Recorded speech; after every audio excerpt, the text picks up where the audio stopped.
Donnez-moi un B, un I, un N. Ou alors non, vous me donnez binge audio.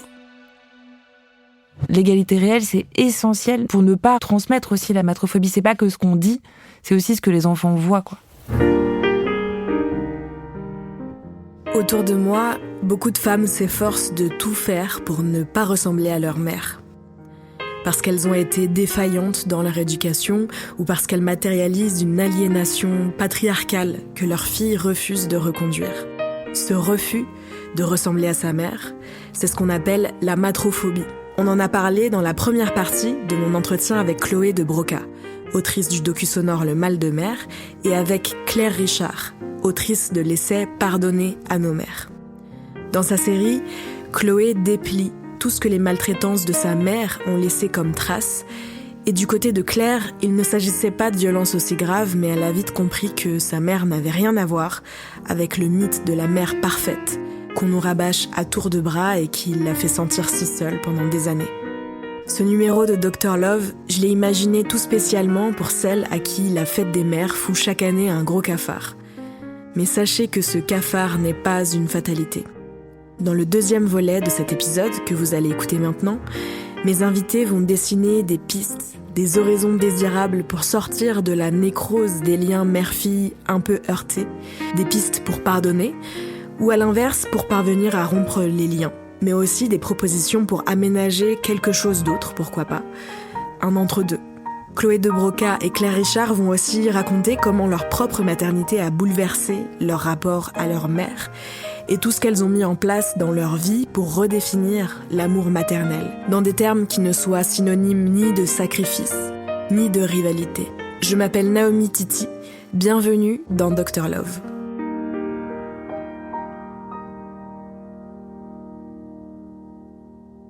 Avant d'aller vers la lumière et l'espoir pour sortir de la matrophobie, on va aborder les cas les plus difficiles à raconter, ceux des violences maternelles, avec toutes les traces et toute la nausée que ça laisse, même quand les filles sont devenues adultes.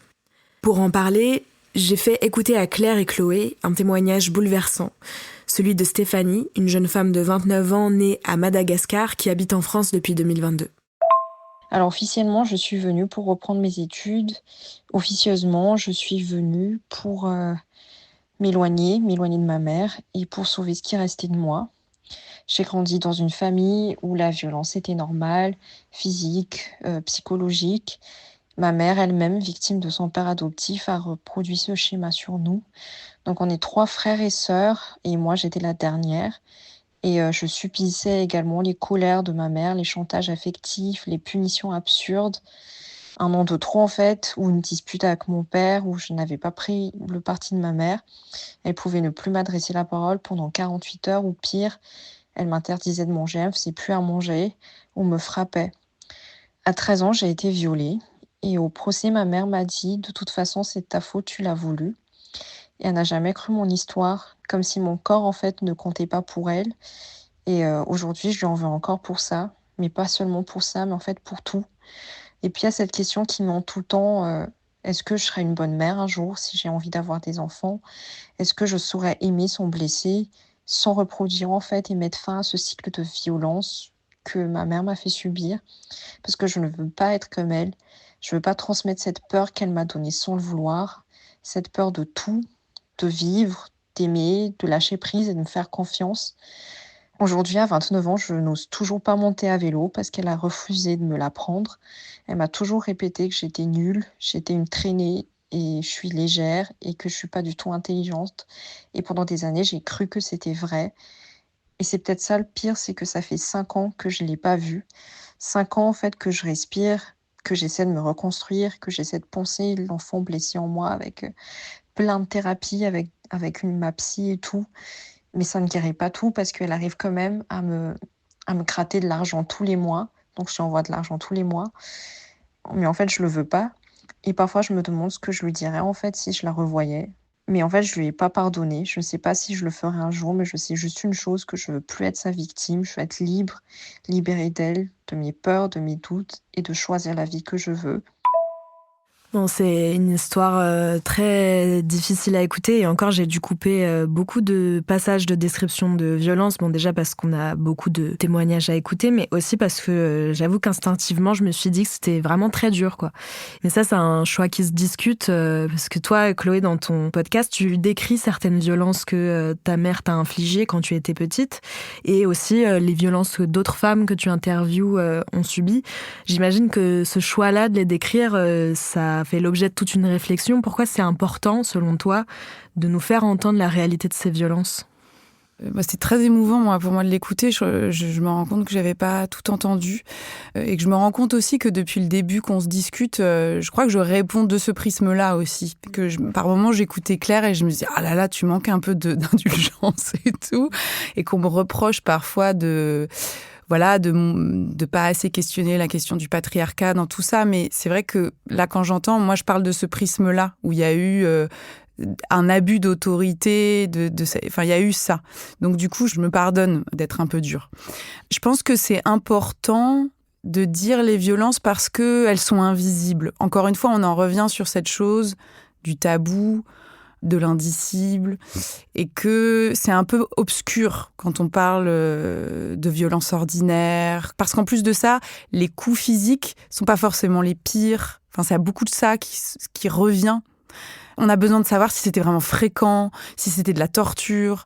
On est un peu perché, en fait. Enfin, on est un peu... c'est bizarre, hein. On a besoin que la violence, ça soit quelque chose d'énorme et de très fort, de très impressionnant. Et soit visible sur le corps. Voilà, qu'il y ait des traces, qu'il y ait des bleus, qu'il y ait des cicatrices. Alors qu'en fait, parfois, ça peut être que psychologique et ça peut pourrir une vie, mais vraiment. Enfin, donc, pour moi, c'était important d'y aller. Encore une fois, doucement. D'y aller tout doucement, de prendre le temps. Mais c'est vrai qu'à un moment donné, je sentais aussi que... moi, j'avais pas l'intention de parler autant de moi dedans. Puis à un moment donné, j'ai senti que c'était difficile pour les personnes que j'interrogeais de le dire, de nommer, parce qu'il y avait...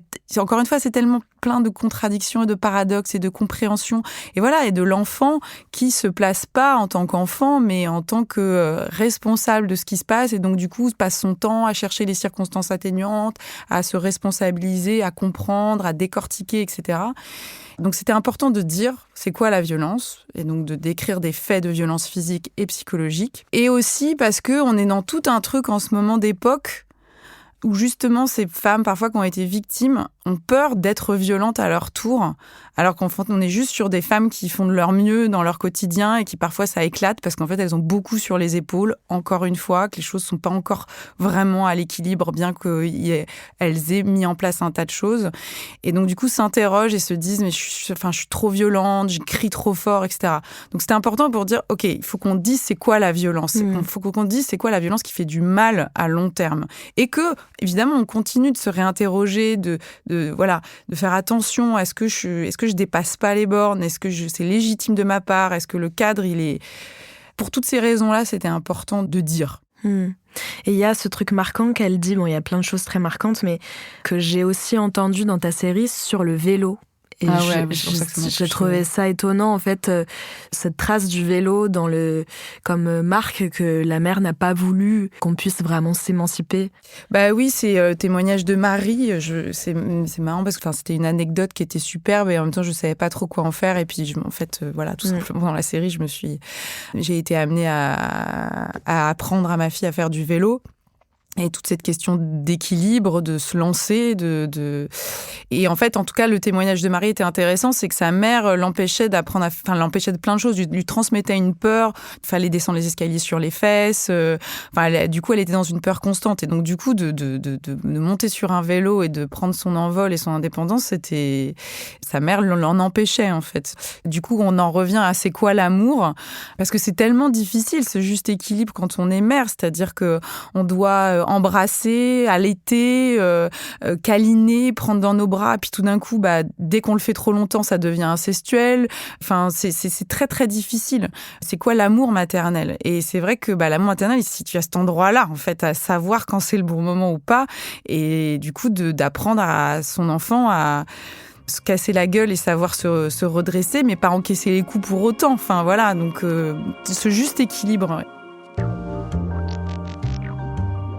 Il y a un autre élément qui m'a bouleversée dans le témoignage de Stéphanie, sur lequel j'aimerais qu'on s'attarde un instant, c'est le soutien économique qu'elle se sent obligée d'apporter à sa mère, et ça malgré sa violence. Moi, ça me parle beaucoup en tant que fille d'immigrés.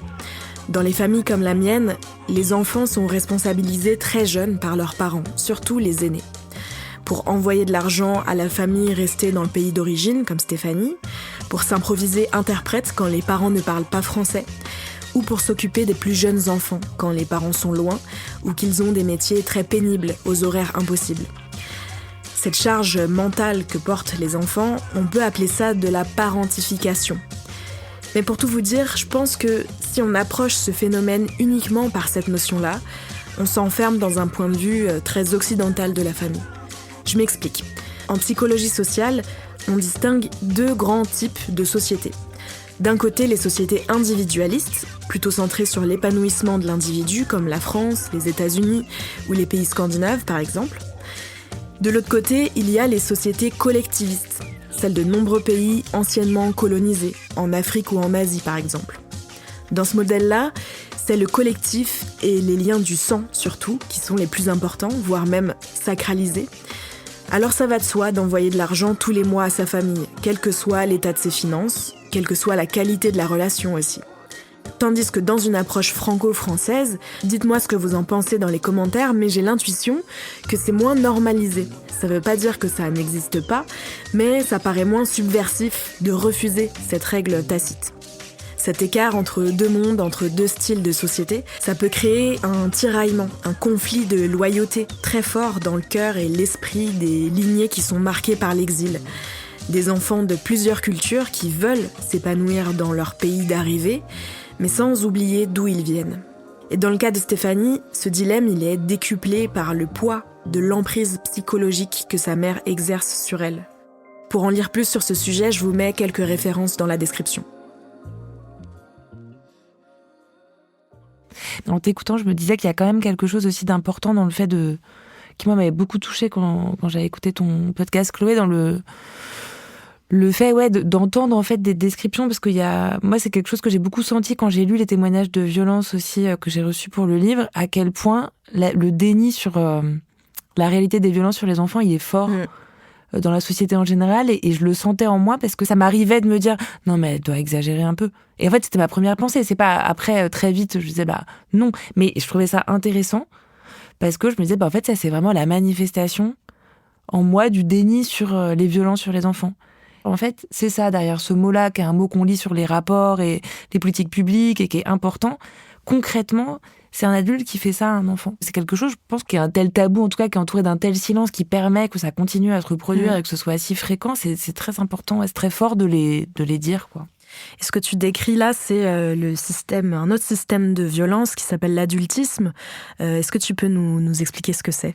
C'est la domination organisée des adultes sur les enfants. Alors, c'est pas la même chose. Moi, j'ai mis du temps aussi. Je pense qu'au début, j'étais très méfiante en me disant pardon, mais moi, j'ai un enfant, je suis obligée de lui dire de faire des trucs. Mais donc, c'est pas la même chose que l'asymétrie entre un adulte et un enfant, mais c'est, en fait, tous les effets de domination et de violence qu'on autorise et qu'on s'autorise sur les enfants et qu'on s'autoriserait jamais si c'était des adultes. Et je pense à ce podcast vraiment super de Lolita Rivet.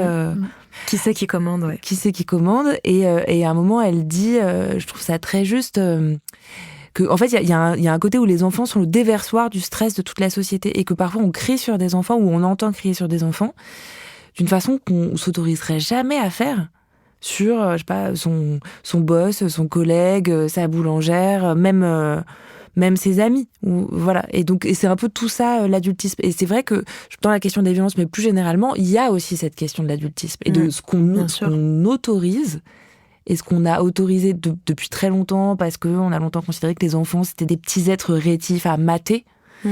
À formater et à mater pour qu'ils soient ensuite des bons éléments de la société et aussi en partie peut-être pour leur bien, en tout cas dans l'idée, je pense qu'il y a une partie de ça qui se faisait au nom, entre guillemets, évidemment, du bien des enfants. Et ça laisse des traces hyper fortes et dont on entend, je trouve, les traces dans les témoignages, quoi. Ah oui, c'est ce que j'ai envie de rebondir, c'est qu'en plus ça s'arrête pas à 18 ans en fait, cet adultisme, en fait cette surpuissance, cette autorité.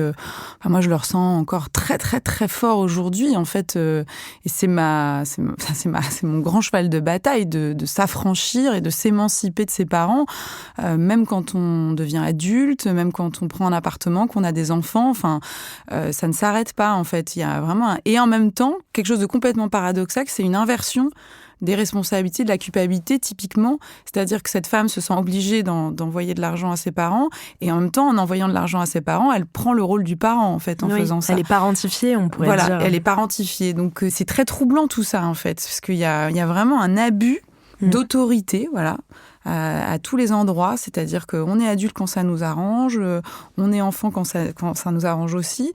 Moi, c'est un peu pour ça que j'ai voulu faire un podcast, je crois.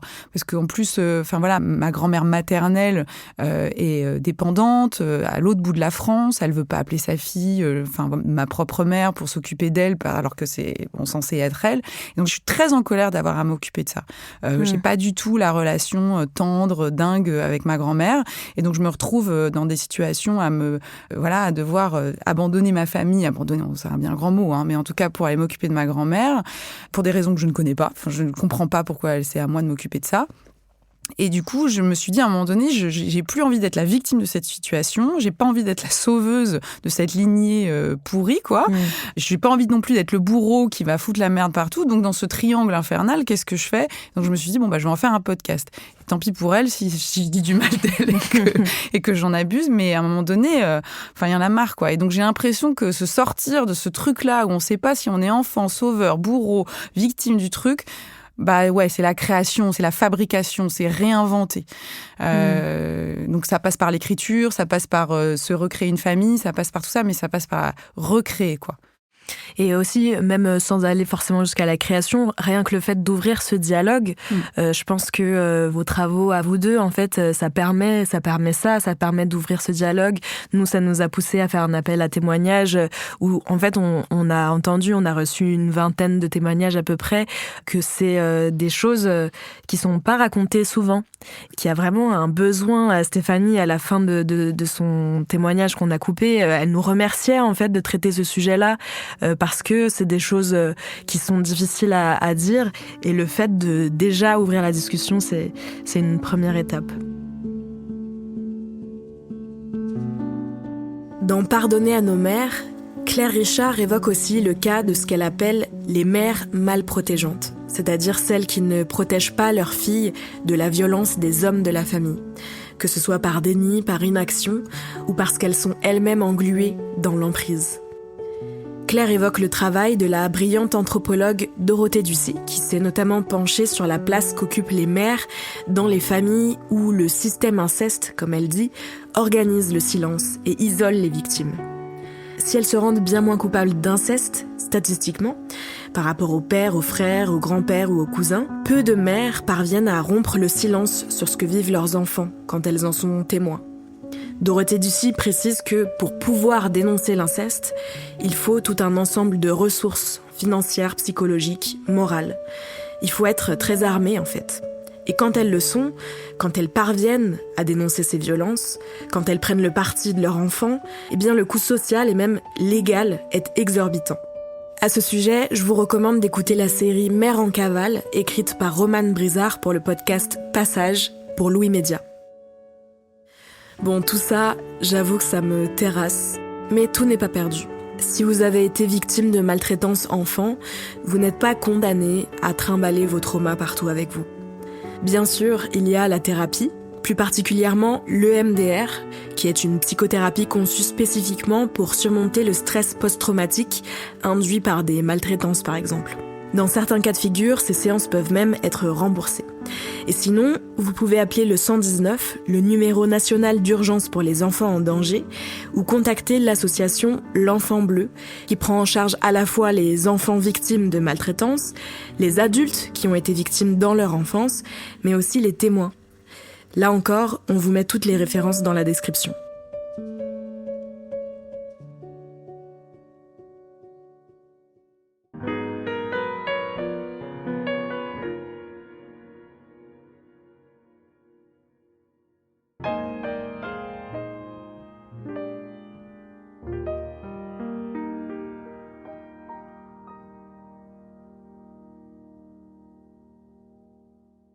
Alors après avoir cartographié, comme tu dis, Claire, les territoires de conflits, de blessures, de violences qui existent entre mère et fille, de façon bien sûr non exhaustive, j'aimerais qu'on dessine quelques horizons plus désirables. Chloé, toi tu poses cette question au début de ta série, comment on guérit du mal de sa mère ? Alors j'ai envie de te demander, est-ce qu'aujourd'hui tu as trouvé des pistes de réponse à cette question ? Bah oui et non. Parce que pendant longtemps, j'ai dit oui. Pour l'instant, j'ai dit mais moi, j'ai pardonné. J'ai adoré dire ça, d'ailleurs. Je me sentais forte, je me sentais l'héroïne de l'histoire de dire ça. Maintenant, pour les personnes qui écoutent la série, il y a eu la possibilité à ma mère de répondre. Et donc, elle dit que je mens et que je m'approprie ses propos. Donc, en fait, je peux pas pardonner puisque là, il y a une inversion complètement de la réalité. C'est-à-dire que moi, j'ai fait une main tendue. Donc c'est très émouvant, d'ailleurs. Il y a un passage où on entend ton ami raconter ça. Et à Noël dernier, tu nous as confié que c'était devenu trop dur pour toi de vivre sans ta maman, que tu voulais la contacter. Et en fait, moi, tout de suite, je crois que je t'ai proposé d'appeler ta mère, en fait. Et je lui ai dit, je vous appelle parce que Chloé, elle pense à vous, elle a besoin de vous voir. Je sais que ça n'a pas toujours été facile entre vous, mais voilà, je pense qu'il y a quelque chose à faire et ce serait trop triste de plus voir. Alors, je voulais vous appeler pour vous dire ça. Et je suis partie sur un monologue qui a duré peut-être 2 minutes parce qu'elle parlait pas. Et puis, elle m'a coupé la parole à un moment en me disant que elle n'était pas intéressée, que ce n'était pas la peine de la rappeler. Merci, au revoir. Et elle a raccroché.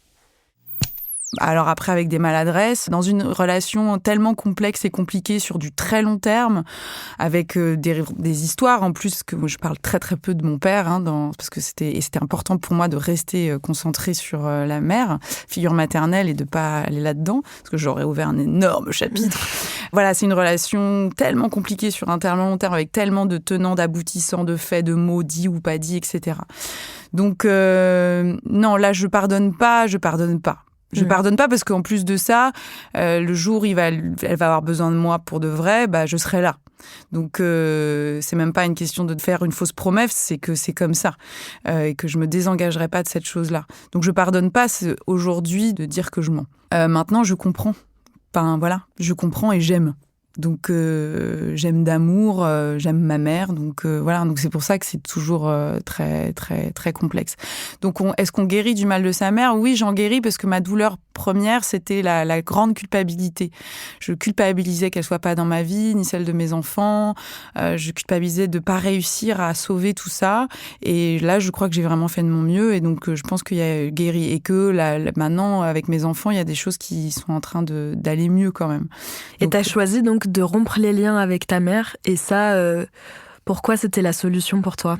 Alors je sais pas quoi répondre à ça parce que j'ai pas choisi en fait parce que la dernière fois que j'ai fait une tentative c'était peut-être 6 mois avant le documentaire et ça fait des années qu'elle est silencieuse et là tout d'un coup elle a répondu en 4 heures.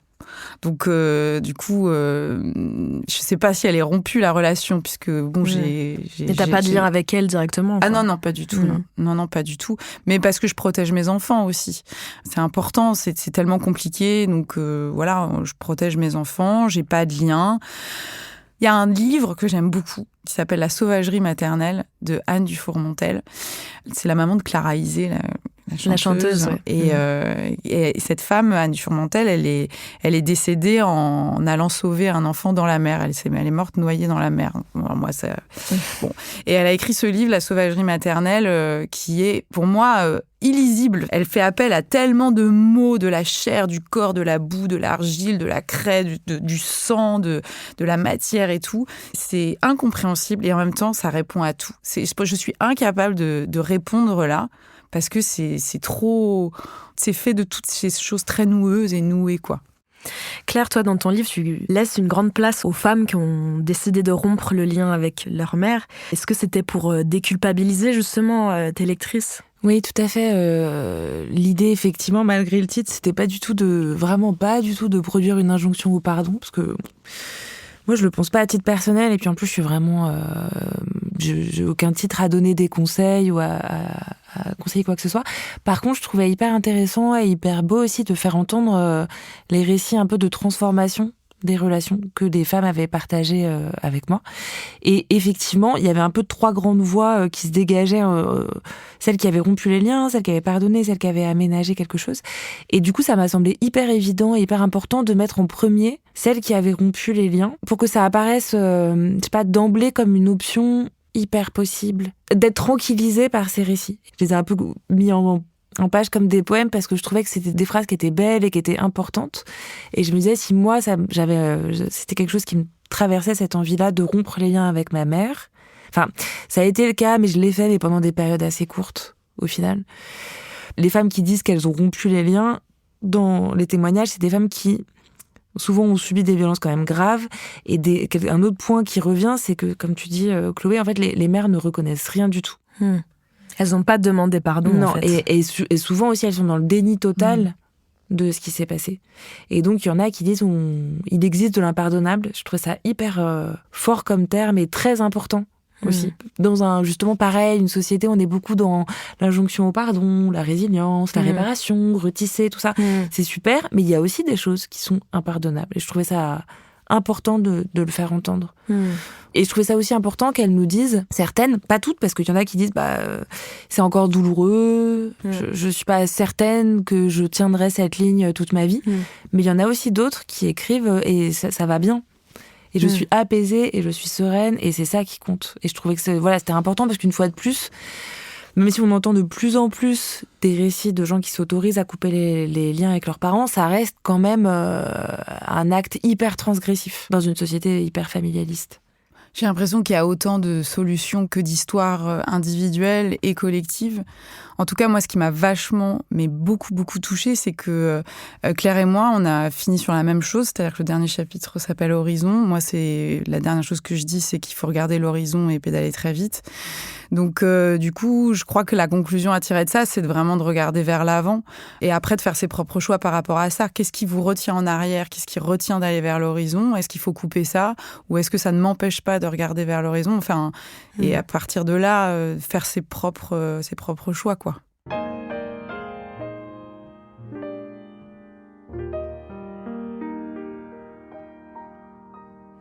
Et dans ces choix-là, j'aimerais quand même qu'on creuse cette question du pardon qui a donné son titre à ton livre, Claire. Celles qui ont raconté avoir pardonné dans tous tes témoignages, par quel chemin elles sont passées pour en arriver là? Il y a effectivement, à chaque fois, c'est singulier, mais quand même, il y a des points communs. Je pense que la question du regard féministe qui est porté, en fait, le prisme de lecture féministe sur les dynamiques familiales et ce qui s'est joué, et justement aussi réintégrer le père, en fait, la place du père et le plus souvent l'absence de place du père ou les violences du père dans ce qui s'est joué entre la mère et la fille. J'ai l'impression que c'est ça qui revient dans les témoignages. Qu'il y a soudain, du coup, une forme on revisite ces dynamiques-là et avec à la fois une émancipation des filles au sens où elles ont construit aussi leur propre vie différemment, ailleurs. Peut-être elles sont libérées de cette inquiétude elles savent qu'elles vont pas reproduire comme plein de femmes le disent dans ton podcast. En fait, c'est plus un sujet. Enfin, je sais que je suis pas comme ma mère. Peut-être ça me revient cette inquiétude, mais au fond, je sais que la vie que j'ai construite n'est pas celle de ma mère. Ça, je pense que ça joue quand même beaucoup. Et effectivement, la théorie féministe, quand même. Mais après, une fois de plus, je pense que c'est important de dire, dans l'appel à témoignage, il y a un biais, parce que comme c'était diffusé via le cœur sur la table, forcément, ça a touché des gens qui étaient déjà sensibilisés à ces questions-là, qui avaient ces prismes-là. Et il y a une troisième voie que tu racontes dans ton livre, celle des aménagements, qui sans doute est la plus courante, en fait. Oui. Qu'est-ce que tu entends par les aménagements ? Alors ça me tenait vraiment beaucoup à cœur parce que je pense que c'est celle dans laquelle je me suis le plus longtemps reconnue. Et en fait, c'est un peu entre les deux, quoi. C'est-à-dire que il y a d'un côté soit la rupture, soit le pardon, et c'est un peu deux actes forts en tout cas. Puis presque narrativement, on voit bien comment ça va vers ça ou ça. Et comme Chloé, tu le disais au tout début, tu vois cette idée de se sentir un peu laissé de côté par les récits à nos mères, à nos grand-mères. Moi aussi, ça m'avait vraiment produit ça très fort, et donc je voulais pas du tout que le livre puisse produire cet effet-là aussi. Et que, tu vois, d'un truc un peu de happy end féministe. Et donc, pour moi, c'était très important de faire entendre ça. Et donc, c'est en fait des femmes qui disent En gros, elles veulent pas rompre pour plein de raisons. Parfois parce qu'elles disent non, je veux quand même garder ce lien. Parfois elles disent en fait je suis fatiguée, je suis fatiguée, j'ai même pas l'énergie qu'il faut pour ça. Oui, et ça j'ai envie de demande un passer à effort, autre chose. Ouais, et puis aussi de dire en fait ça va, c'est bon, j'ai fait le tour, j'en parle avec ma psy depuis des années. Voilà, en fait ça ne va pas changer. Elle va pas changer, elle va pas m'écouter. Je le sais, j'ai pas non plus envie de rompre. Donc je m'accommode de cet entre-deux. Et alors, parfois, il y a des choses, parce qu'à un moment, je m'étais dit, je vais essayer de prendre plein de petits conseils. Mais en fait, les conseils n'ont aucun sens tellement c'est des relations si longues, si importantes, et puis qui mettent en jeu des histoires familiales et tout. Mais donc voilà, par exemple, je sais pas, ça m'avait marqué. Il y en a une qui dit, moi, c'est jamais plus de 3 jours, plus de 4 jours, c'est 2 fois par an. Ou, par exemple, j'amène des jeux de société. Et comme ça, on peut passer du temps ensemble. On n'a pas de réelle intimité au sens où on discute pas de choses importantes, mais on passe quand même du temps ensemble et ça m'importe. Et voilà, et je trouvais que c'était très important. Et au cours de l'écriture du livre, j'ai lu un livre sur l'ambivalence maternelle d'une psychologue britannique qui s'appelle Rosika Parker, où elle raconte. Donc elle est psychologue clinicienne et elle s'était intéressée justement au mouvement. Donc elle dit c'est la coexistence chez les mères de l'amour et de la haine et qui explique certains mouvements de violence qui peuvent, en tout cas mentalement, qui peuvent traverser les mères. Et donc toute sa dynamique, c'est de déculpabiliser les mères. Et c'est très intéressant parce qu'il y a beaucoup de témoignages dans son livre et c'est un des rares endroits où j'ai lu une mère disant quand je vois ma fille, je trouve en elle certains de mes défauts et ça m'est insupportable. Genre, elle a mes fesses en forme de poire, je déteste voir ça. Et je me dis que c'était quand même assez rare. Et après, cette ambivalence-là, à la fin, elle dit, en gros, ça fait partie de l'essence même, de l'expérience de la maternité. Et en fait, donc c'est pas facile, mais c'est peut-être aussi une opportunité, une occasion de penser. Et j'avais trouvé que cette idée-là était très forte parce qu'elle dit, en gros, puisque t'es traversé de mouvements contradictoires dont certains t'aimeraient vraiment bien ne pas les éprouver, t'es obligé de penser à qu'est-ce qui t'agite et qu'est-ce qui se joue dans ta relation, parce que tu peux pas la prendre comme une évidence tranquille. Et je me suis dit que on pouvait appliquer le même raisonnement à ces relations ambivalentes avec les mères qui sont donc inconfortables, non apaisées, vraiment pas très loin d'être idéales. Parce qu'en vrai, ça peut être douloureux, je veux dire, pour l'avoir vécu plein de fois, c'est triste un petit peu. Mais que le point positif de ça, c'est que ça peut être un endroit qui nous oblige un peu à réfléchir. Et après, il y a aussi une des femmes qui s'appelle Alexandra qui dit des trucs intéressants. Elle dit, en fait, on a aussi peu de modèles pour penser des relations qui soient pas, soit la fusion, ce truc de fille et de mère très proches, soit du rejet total. Et donc, en fait, on est un peu démunis en absence de modèle. Et je pense qu'on en revient à cette idée de... en fait, il y a des relations qui existent sur un mode mineur. Et c'est pas très grave parce qu'il y en a d'autres dans nos vies qui remplissent justement cette complicité, la joie, le rire. Et c'est pas forcément grave si c'est pas avec notre mère que ça se trouve. Parce qu'on est trop différentes, parce qu'il s'est passé trop de choses. Bon, avant d'arriver au bout de notre conversation, on va parler d'un grand sujet, c'est celui de votre maternité à chacune. Chloé, tu y consacres tout ton dernier épisode et toi, Claire, ton dernier chapitre. Vous êtes toutes les deux mères de jeunes enfants. Toi, Claire, tu as un fils de 6 ans et une belle-fille de 12 ans. Et toi, Chloé, tu as un garçon de 8 ans et une fille de 4. On entend d'ailleurs ta fille dans ta série à quelques endroits, c'est assez bouleversant. Qu'est-ce qui s'est passé entre toi et moi tout à l'heure ? Est-ce que tu veux bien le redire ? Je t'ai parlé d'un ton fort. Mais ce que je trouve bizarre, c'est que parfois, je te parle d'un ton fort, mais les grands aussi, vous me parlez d'un ton fort. Et je sais pas pourquoi, je n'ai pas le droit, moi, de vous parler d'un ton fort et vous, oui. Alors, comment vous abordez, vous, vos maternités à l'aune de tout ça, justement ? Comment vous avez tenté de rompre ce semblant de malédiction, de violence maternelle ou de mauvais liens maternels ? En l'occurrence, en écoutant Claire là juste parler, je me disais justement, mais qu'est-ce que j'espère que ce lien pas grave, s'il est tout petit, ça n'avait pas lieu avec ma fille, qu'en fait c'était ça aussi la peur, c'est que ça soit possible en fait de rompre un lien aussi fort et puis de pas comprendre. Donc, quand on aime tellement, on se dit mais comment c'est possible de pas vouloir voir sa fille, de lui faire du mal, de pas voilà. Moi, je crois que j'ai vraiment Je trouve ça passionnant, en fait, d'avoir des enfants et d'avoir traversé cette question, d'avoir traversé ce mal de mer avec eux en parallèle, avec elle et lui, parce qu'en fait, la vérité, c'est que c'est pas elle qui parle beaucoup, c'est lui. Okay. Mais c'est très bien, je trouve, qu'on sache pas et que tout ça soit troublant, enfin voilà. Parce que elle, justement, lui porte beaucoup. Mes interrogations. Parce que je lui ai transmis quand même, en tout cas, j'ai partagé avec lui ma peine que sa grand-mère ne soit pas dans notre vie, mon incompréhension. Elle a déboulé, elle en a rien à faire de rien. Quand je lui dis « Est-ce que tu sais qui est ma maman ?» Elle me dit non, et puis elle s'en va. Elle s'interroge pas du tout. Donc, en tout cas, je crois que tout ça m'a appris à remettre les choses à leur place. Bien.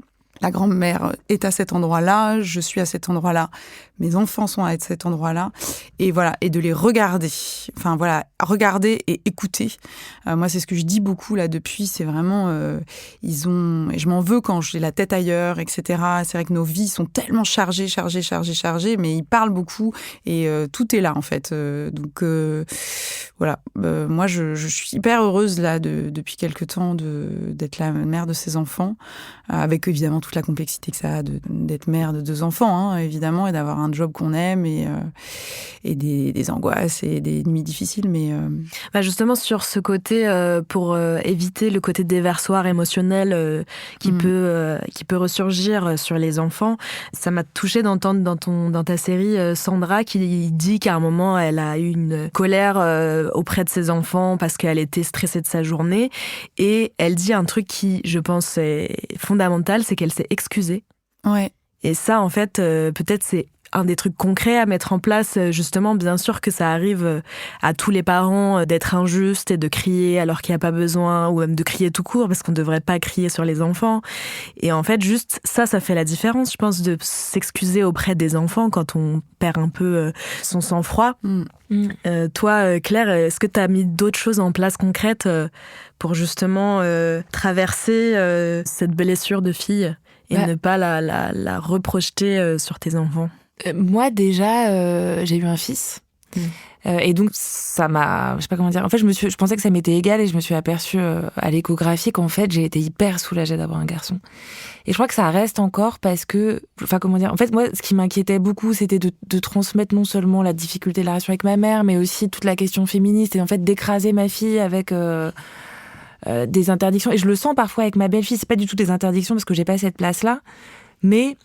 De me dire ah là là, il faut absolument alors je pense souvent à la blessure des filles pour le coup, je me dis souvent de quoi elle a besoin, exactement de ce dont les filles de ce que les filles disent.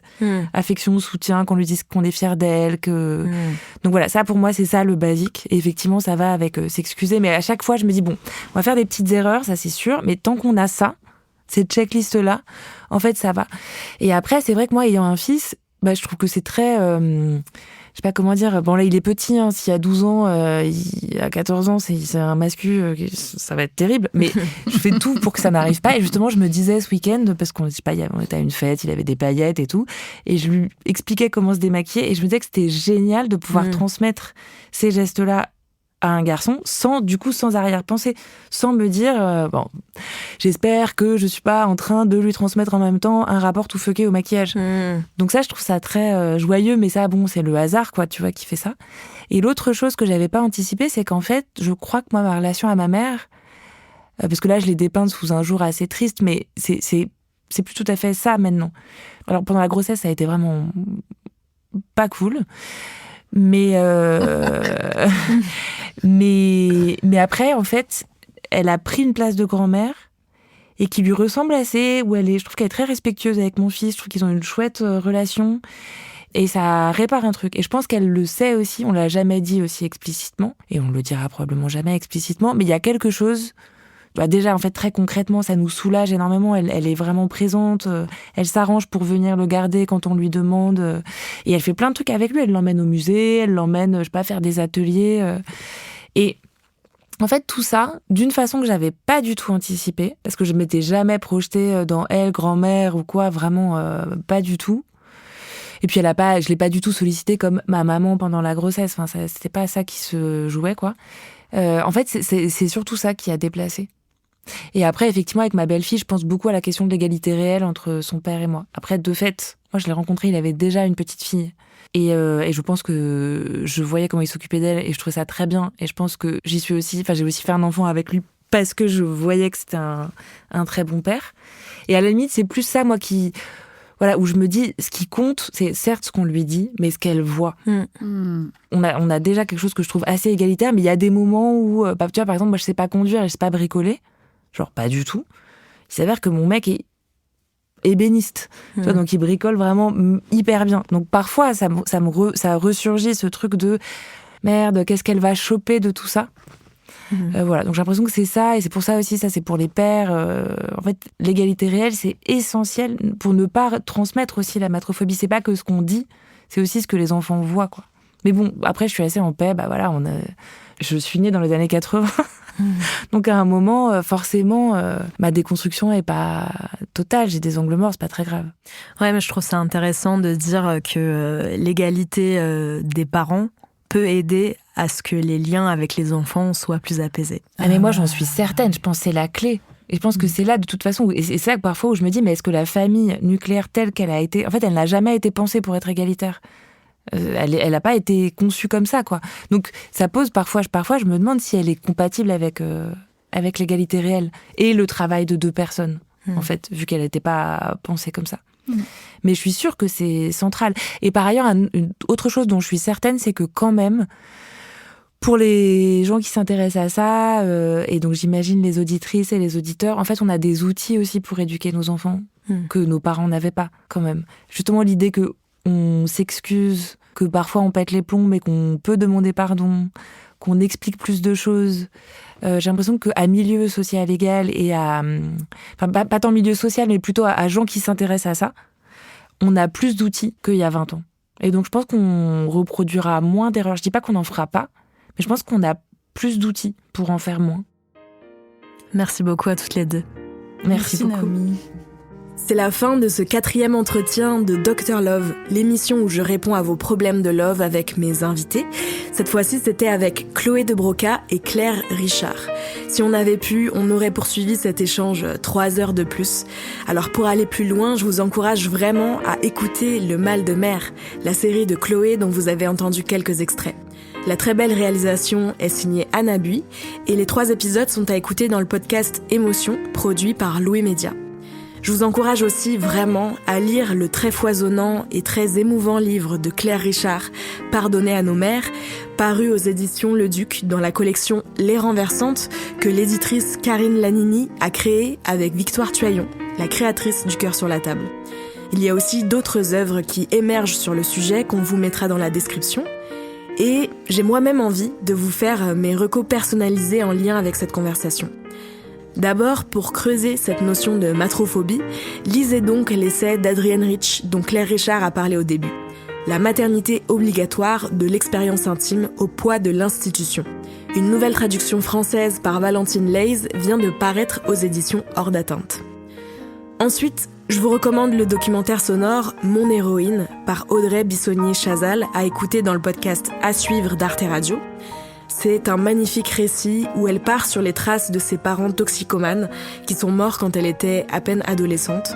Et j'y ai beaucoup pensé en travaillant sur cet entretien parce qu'en filigrane, on sent très fort à quel point l'un des enjeux pour l'autrice, c'est de pardonner à sa mère, de l'avoir impliquée dans les limbes de son addiction à des niveaux très traumatisants pour une enfant si jeune. Dans un autre registre, tout récemment, j'ai été bouleversée par le film À voix basse, écrit et réalisé par Leila Bouzid et sorti en avril 2026. Je le vois comme une sorte de récit du retour aux sources, dans lequel une jeune trentenaire française, lesbienne d'origine tunisienne, cherche à défaire les nœuds de sa relation avec sa mère au gré d'un drame familial. C'est un film qui parlera à toutes les personnes queer qui ont dû trouver des chemins de traverse pour se faire accepter par leur famille.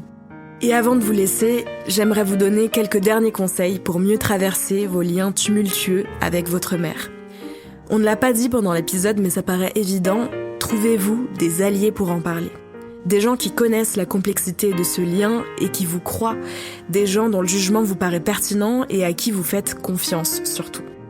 Et pour finir, j'aimerais m'adresser aux mères qui nous écoutent, celles qui se sont reconnues dans le profil des mères mal aimantes, mal protégeantes, voire maltraitantes, mais qui veulent réparer.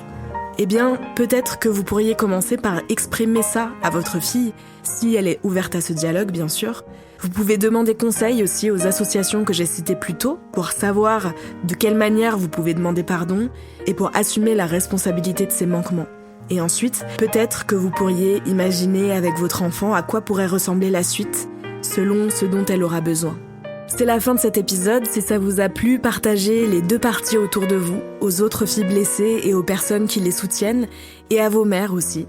Faites circuler ça sur les réseaux sociaux en taguant le cœur sur la table et partagez vos propres conseils pratiques dans les commentaires sur ce qui vous a aidé, vous, pour rendre votre relation mère-fille plus habitable. Et si vous avez des thèmes, des sujets à nous suggérer pour les prochains épisodes de Dr Love, surtout n'hésitez pas à nous écrire par mail à l'adresse suivante, lecoeur@binge.audio. Je m'appelle Naomi Titi, je suis journaliste et j'anime Dr Love, une émission du podcast Le Cœur sur la table, produite par Binge, une marque Urbania. Je me suis occupée de la préparation de la conduite d'entretien et du montage, prise de son et réalisation Octave Bautier, assistante de production, récolte de témoignages et édition Aude Miquel, responsable de production éditoriale Charlotte Bex, communication Lilou Delclit, directrice de prod Alban Philly, rédac-chef Thomas Rozek, direction de contenu Sophie Marchand. Merci à toute cette équipe pour ce travail de titan et merci à vous, chers auditrices. Surtout vous, chères auditrices, d'avoir écouté cet épisode jusqu'au bout. Je trépigne d'impatience à l'idée de continuer à construire cette nouvelle émission à vos côtés. À très bientôt dans Dr Love.